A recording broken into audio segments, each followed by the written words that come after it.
Before there was noise, before there was confusion, before there was a world asking questions, there was a beginning. In the beginning, God created the heaven and the earth, not as chaos, but as intention. Today, I will walk you through Genesis chapter 1, not as a history lesson, but as a blueprint. The earth was without form and void, and darkness was upon the face of the deep. Before God builds anything, there is emptiness. Darkness does not mean failure, it means potential. Many people stop here in life, but creation never does. And God said, "Let there be light." And there was light. God does not fight darkness. He speaks light into existence.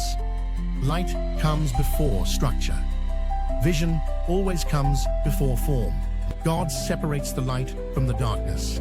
Creation begins with separation. Clarity requires division. Not everything belongs together. God creates the firmament, the space between the waters. Space matters. Growth requires room to breathe. If everything is crowded, nothing can rise. Dry land appears, and the earth is commanded to produce. Fruit comes after foundation. Seeds carry generations within them. Nothing God creates is meant to stay empty.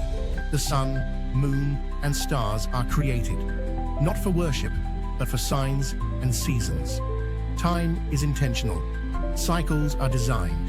You are not late, you are moving through seasons. Life fills the seas and the skies.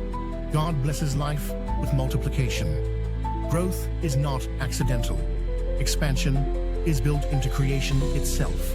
Let us make man in our image. Humanity is not copied, it is reflected. Authority is given as stewardship, not dominance.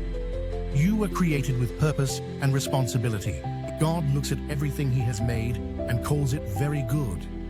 Creation ends not in exhaustion, but satisfaction. If God took time to call it good, maybe you should too. This was Genesis chapter 1. Not just a story, but a pattern. And this is only the beginning.